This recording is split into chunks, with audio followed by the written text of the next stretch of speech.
Hey, welcome to Friday. My name is Tom Carnell. Welcome to Carnell Knowledge, a show in which 3 times a week on Monday, Wednesday, and Friday, I recommend / review 5 movies, a book, and 5 records. I am someone who I was a buyer for Tower Records, Record Factory, and Warehouse for about 20 years. I published Carpet Nocta magazine, which was a dark art publication back in like the 90s. And then from 2000 to about 2014, 2015, I wrote for Fangoria, Dread Central, and a couple of other sites. Now I am an author, and you can go to my Amazon page and check all of that stuff out. Please watch this video to the end. It really helps me with the algorithm. What else? If you have anything you want to talk about, comment below, or you can send me an email at tomcarnell@gmail.com. Okay, so all of that taken care of. Let's get on to the movies. As you can see, I have relocated from my office out into my living room. I'm watching over my pet dog who recently had back surgery, and that was fun. So anyway, we're going to get to the movies. The first one is from 2011. It's directed by Alex Stapleton, and it's called Corman's World. It stars Roger Corman, Martin Scorsese, Robert De Niro, Jack Nicholson, Ron Howard. It's basically a documentary on Roger Corman, his life, his career. It's a lot of talking heads, but boy, are they interesting talking heads. Seeing Jack Nicholson sort of reclining on his couch, recanting stories of hanging out as a kid with Roger Corman and getting his big breaks is pretty fascinating. It's informative, it's insightful. There is some really awesome archival footage. Luckily, everything that Corman did was in or around a camera, so it's all there for us to see, and it's very, very cool. I quite enjoyed it. I saw this on Tubi, and so can you too. Great fun, highly recommended. Up next, a film from 1964, directed by Jose Mojica Marins. It stars Marins, it stars Magda May and Nivalda Lima. It is called, I'm going to butcher this, or excuse me, MEIA NOITE LEVAREI su ALMA. AKA At Midnight, I'll Take Your Soul. It is a Coffin Joe movie. If you don't know who Coffin Joe is, he was the aforementioned Jose Mojica Marins. He was a director, he was a writer back down in South America, and he didn't have a lot of money. It's kind of a weird juxtaposition, having mentioned Roger Corman. It's like his entire career was like the early days of Roger Corman. Shooting without permits, barely scraping by on the money they had. This film in particular is one of 3 Coffin Joe films, and I think it is by far the best. And as we say around here, the synopsis is as follows. A gravedigger prowls the city in search of a female to bear him a son. That's it. It is Brazil's first horror film, and that shows. This film is one of those that's really rough around the edges, but it gets by on kind of the chutzpah of its creator. Coffin Joe is a despicable character, but he has garnered quite a following over the years, and it's pretty amazing. Some little bits of trivia. The crew refused to shoot a scene because there wasn't enough sunlight. The director forced them to shoot the scene by pointing a gun at them. Various crew members have confirmed the story. On one rare occasion, he would respond to say that it was okay because the gun wasn't loaded. Marin sold his house and his car to finance the film, and that's not too terribly rare among low-budget, small filmmakers. You always hear stories. I mean, Kevin Smith did Clerks off of his credit cards, and lots of people have gone into Hawk to get their vision realized. With the exception of 2 exterior scenes, the entire movie was shot inside a 600-foot studio in Sao Paulo. This is a film that is wildly inappropriate. It is far better than the other 2. And it's interesting basically solely because of its audacity. It's low budget, and it gets by on its unique premise, its novel character, and its locations. I recommend the Coffin Joe films mostly because he's kind of an important character that in horror, in the same way that, let's say, Svengoolie or Zachary or those other characters, he kind of feels like a horror host, but boy, is he not. He is he assaults people left and right, and yet still somehow engenders our interest and our loyalty in following him. The other 2 films, like I say, he shows up in some other ones, but it's mostly just walk-on cameo parts. Again, At Midnight I'll Take Your Soul is the best of the bunch. So you can just watch that and then pretty much call it a day. Up next, 1969. This is a science fiction film called Moon 02. It was directed by Roy Ward Baker, who was a staple at Hammer Film.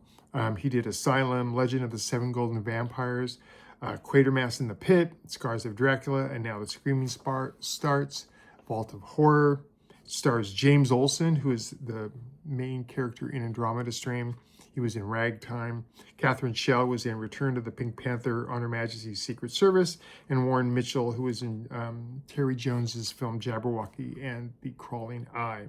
The synopsis: a space salvage expert and his partner become involved with a group of criminals intent on hijacking a small asteroid made of sapphire and crashing it into the moon.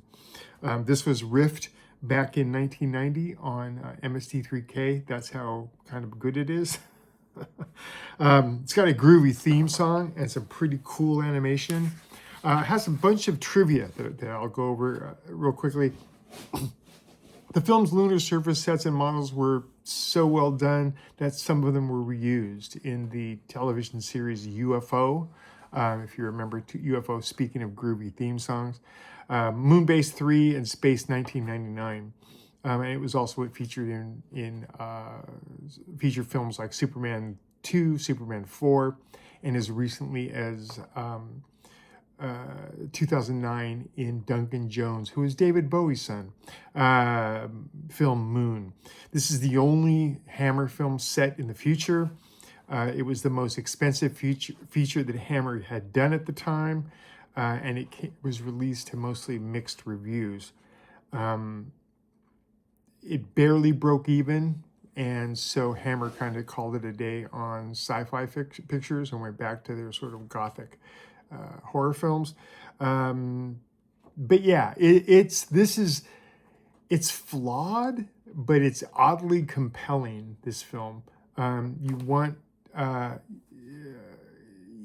It's not a great film, but you continue to watch it out of interest of what is going to happen next.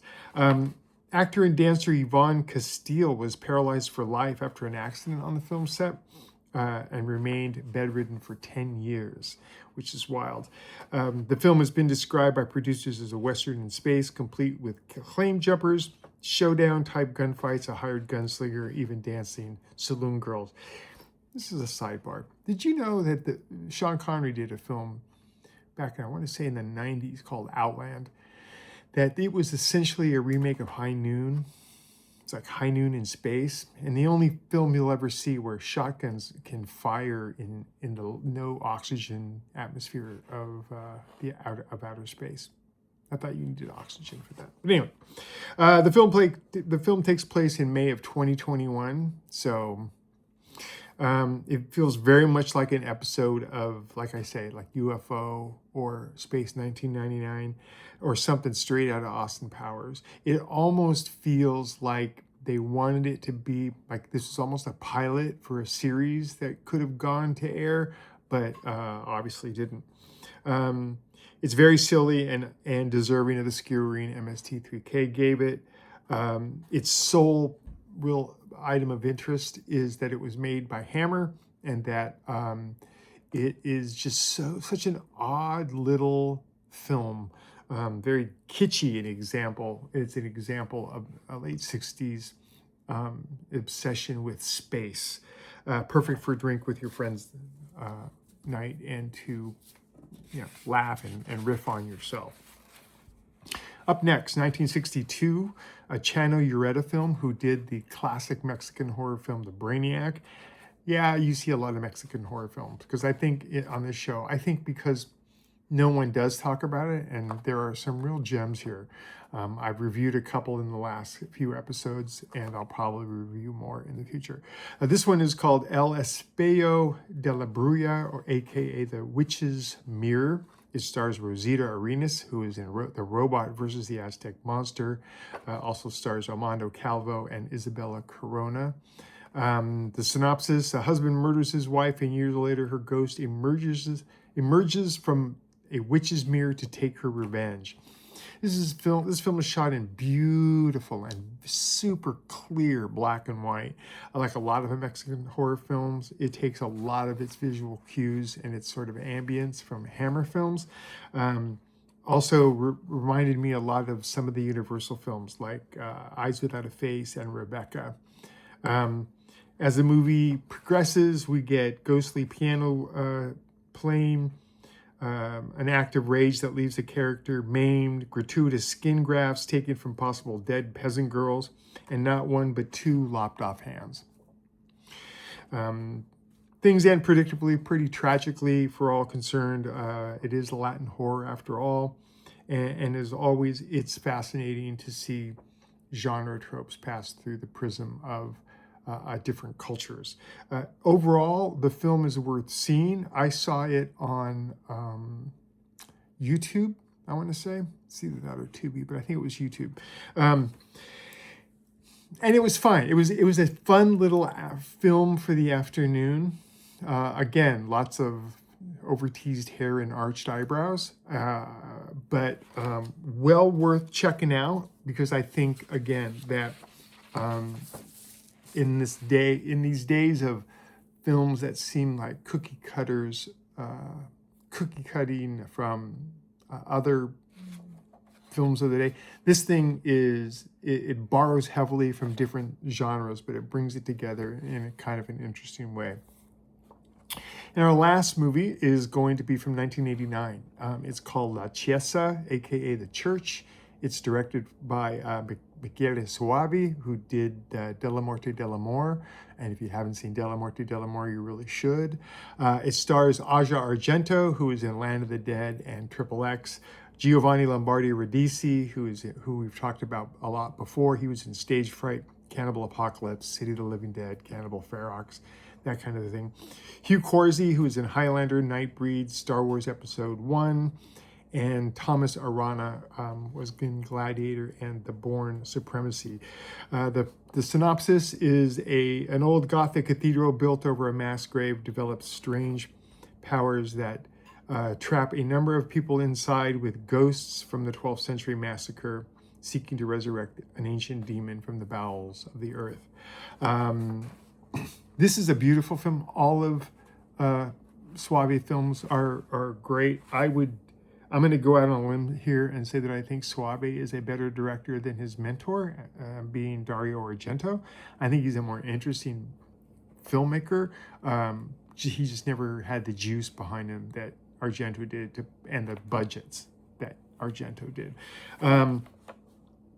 The film was initially developed by Argento and Lamberto Bava as a third installment in the Demons franchise, but Soavi resisted that connection, preferring to create a sophisticated Gothic horror film rather than what he described as pizza schlock.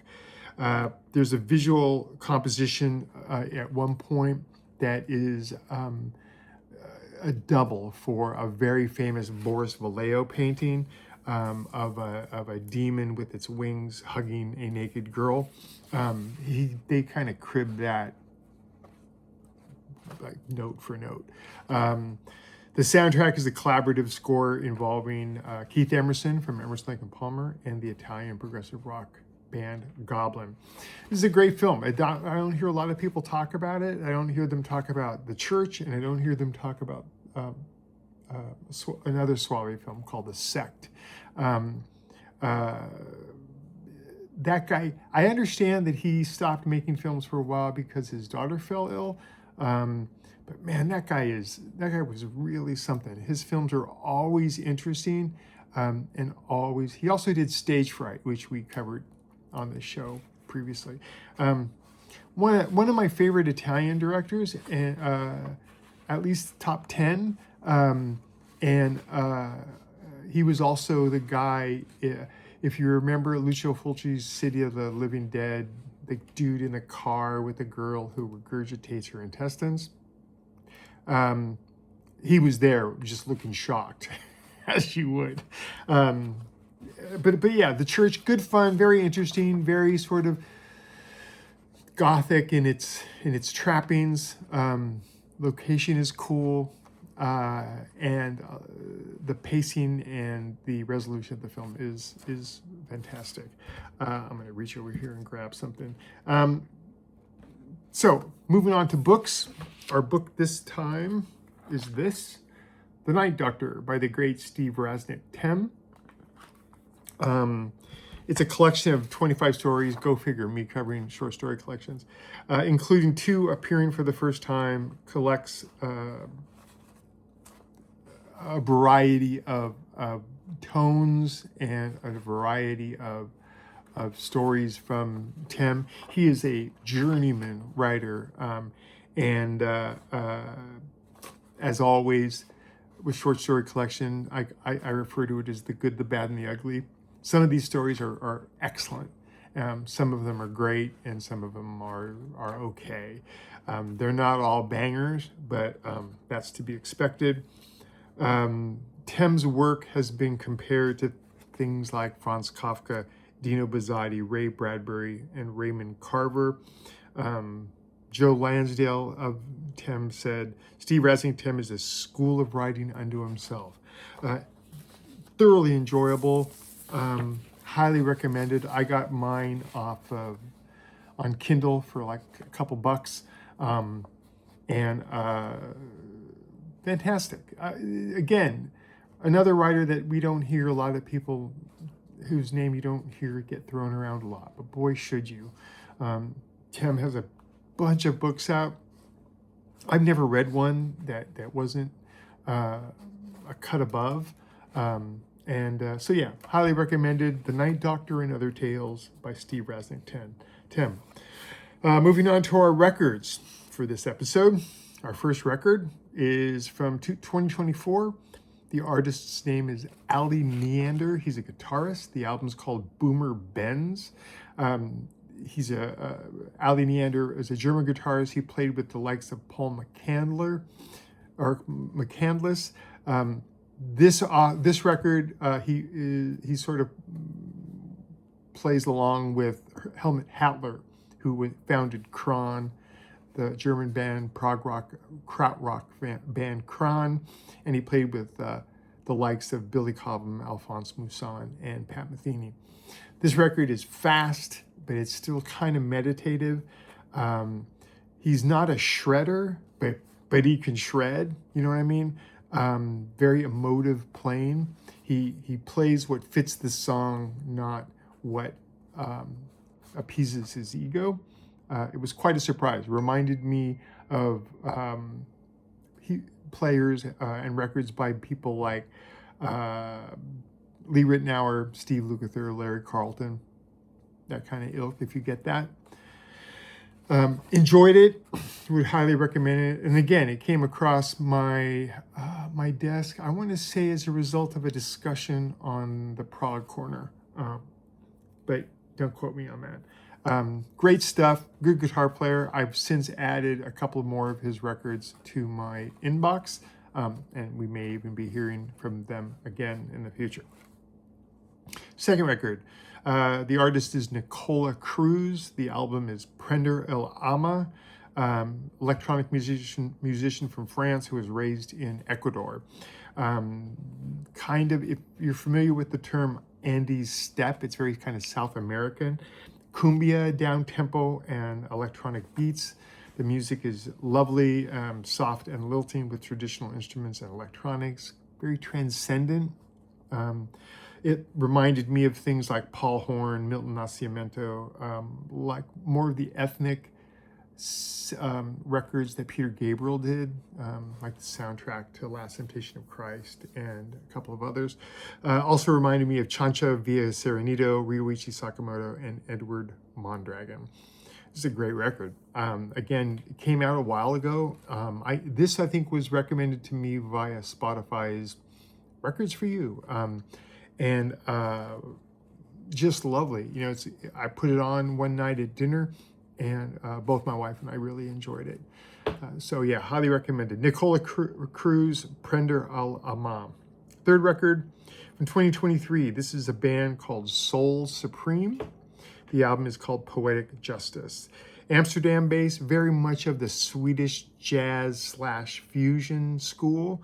Very on their press kit, it said jazz-minded hip-hop school, which I thought was a kind of an interesting interplay. Reminded me of things like Dave Grusin and Tom Scott. It also reminded me of Swedish bands like Kebnekaise, the great Jan Schaefer. If you know Jan Schaefer, if you don't, you should check him out. He's a fun player. Everything from straight up jazz to almost disco to fusion. Also Bjorn Jason Lind reminded me of. Throw that into a mix with things like Soul Live, Madlib, A Tribe Called Quest, The Far Side, and Gil Scott-Heron. Good stuff all the way around. Thoroughly enjoyed that, and I think you will too. Our fourth record from 2020, the band is called The Sultan Swing. The album is Ignite. They're from London. They're a down-tempo jazz fusion band, very cool, very funky, vibraphone, piano, and flute. Really dug this one a lot. It reminded me of things like Gary Burton, Bobby Hutcherson, Jules Brennan, the Afro Soul Prophecy, Hubert Laws, who's great, Herbie Mann, Yusef Lateef, Eric Dolphy, and the legendary Tim Weisberg. This is a great record. Don't know why I haven't heard people talk about it. I'd never even heard of the band, and Nick came across me as a result of, I want to say, a reissue, or again, it might have been some recommendation that I heard off of Spotify or the like. Very fun, very cool, good driving music, good relaxation in the afternoon music. Very, very enjoyable. And then our last record, this just came out like a week ago. Danny Elfman did a score for the Sam Raimi film Send Help. Boy, Elfman's killing it lately. Between Dark Universe that I previously reviewed and a couple of other things. This is classic kind of Elfman, but it's not as bombastic as, say, the Batman stuff or the Beetlejuice stuff. This is more in service of the film. There are some really beautiful pieces here. I would love to see Danny Elfman do a record that is more in that direction than the direction he seems to be leaning in now, taking his shirt off at concerts and doing that kind of thing, being a rock star. Maybe as he gets older, we'll see some of that. It doesn't sound like the film I know that it accompanies. This is much more lovely, much more sedate. But yeah, it reminded me a lot of all of the names that you would come to mind when you say film soundtrack. Jerry Horner, Jerry Goldsmith, Basil Polydoros, all other guys like that. It's good stuff. Elfman always delivers. And I went in to send help, not expecting much, but boy, was I surprised. Again, as with all of these, highly recommended. If you go into the description of this video, you will find links to trailer films and sometimes full movies of the movies that I just talked about, a link to the Amazon page of the book that I talked about, and with the records, there are YouTube playlists of the entire album. So, as always, don't just take my word for it. If something I've said has piqued an interest, go down there, click on the link, and it'll take you to the album that you can listen to for yourself and judge accordingly. That's gonna do it, I think, for this week. I'm planning a bunch of weekend drops. I'm thinking in my head they're like afternoon specials, if you remember what those were. Everything from top guitarists, in my opinion, to top drummers, to films that influenced me and that kind of thing. I did just drop an essay called Time in the Chair about online expertise. So be sure to check that out. Be sure to subscribe to the channel if you haven't. That's going to really help me out as far as the algorithm goes. And please like the video and share it onto your social media page if you would be so kind. Other than that, that's going to do it for the week. I got a whole bunch of stuff planned for next week, and I think you're going to really enjoy it. So again, everyone, have a good week.